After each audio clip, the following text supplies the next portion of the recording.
wanting to do a brand audit on this very amazing product. And listen, I'm not even getting paid for this. I actually use these products, but these are like 3 things. If you have a website and you're an e-commerce brand, or you're an in-person location and you have a website where people are actively on, you need to do these 3 things. First things first, I'm checking it out, Louisa. They are a seasonings and spices, Latin inspired, and they're out of New York. Let's jump in. If you got a minuto, I got some marketing. All right.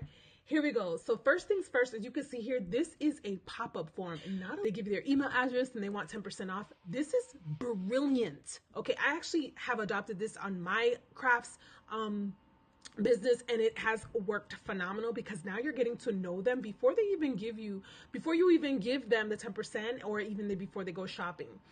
Why? Because segmenting your customers is so important. So they hear you got 10% off, to claim your discount, share how often you eat or cook, and they want to know what your lifestyle of cooking is. And the reason why is because they want to know, like, what are the products, but they want to know, like, what is it? If you're cooking every single day, 1, that's dedication. But 2, that's a different mindset. You are constantly looking for recipes. You're constantly purchasing certain items, etc. If you are doing it a few times a week or never, but I'm curious, that is a whole different type of lifestyle. So go right now, change out your pop-up form on your website. So before you give that 20% or that 10%, and ask your customers question. And if you are part of like Shopify or Klaviyo or all that stuff, it's embedded, and you can literally use that same data again to communicate to people. So can we talk about this Can we talk about this homepage? Like, can we just talk about it for a minute? Like, oh my gosh, I'm going to my website right now. I'm going to go change. At first, I actually had a video on my website where it's like somebody was like actually rug tufting on my crap. But like this is awesome. If you have a fashion brand, you can have people strutting. You can have people on the street, like showing off their, maybe on the subway. If you have a jewelry brand, like maybe Get Ready With Me, like just a B-roll. Like, I love this. This is so unique. And it's not unique in the sense of like, oh my gosh, I've never seen this before. It's unique because, you're thinking about food. You're thinking about spices. So this is actually my second thing. What is the first thing they see on your website? People need to know what you do. Even if you have an e-commerce brand and you sell multiple things, they still need to understand what you do. Are you gifts? Are you books? Are you accessories? Are you high-end jewelry?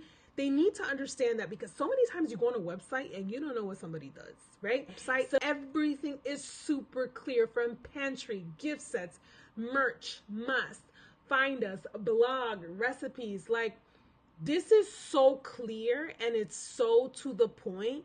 And I love that even in their pantry, they go into, even though they don't have like so many different product lines, they still organize it for you so that it's easy for you to digest and see what you need. I love this.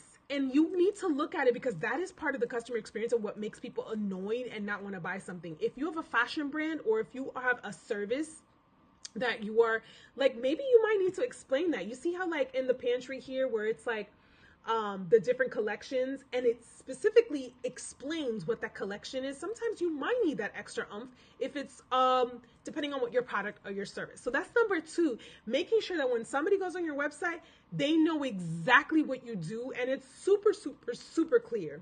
Now, I want to go to the next part, because having a website is just one thing, and if you don't have an in-store, like, it's hard for you to connect, right? Or it might be a little harder for you to connect. I'm going to tell you what I absolutely love about this brand, and their emails are always legit. Like, I love their emails. I read and I don't read a lot of emails because I'm in email marketing. I'm like, I don't got time for that, but I read their emails. I freaking love their emails. So whoever's doing their emails, shout out to you, boo-boo, because you're doing it. But I love this, who we are, para la cocina, para la cultura. I love it. They're telling you that they're a bilingual brand. Not only can you read about the story, this is the part that I absolutely love. Their blog right here, that I'm like, listen, I'm incorporating this blog. I already have a blog on my craft business, but I want to take it a step further because my grandmother's had so many like funny moments that I want to share it with the world. But I love this because they're food and they have like legit recipes on here, but the like, can you digest this? It's straight to the point. They tell you what they're using. And then look how they get straight to that recipe. Like, I love it. Nobody's waiting for anything. This is a great opportunity for you to add your SEO words with your blog, but also bring your brand to life. Bring your brand to life. Bring your brand to life. Make it have a persona. I am so tired of seeing emails or websites that just shop now, shop now, shop now. I don't want to shop. How about if I don't want to shop? How about if I just want to be active on site or viewing something until I get inspired or until I get a new olla or whatever the case might be? This is something that you definitely want to do because you can use that content for your social media, for your email, and it doesn't always have to be about buying the product. It can just be about keeping the movement going and the brand culture that you have for your products or services. I hope this gave you some ideas and inspired you. I'm going to go ahead and go do a lot more different types of reviews. And if you have any questions or you want me to review your brand or your website, let me know. And until next time, if you got a minuto, I got some marketing.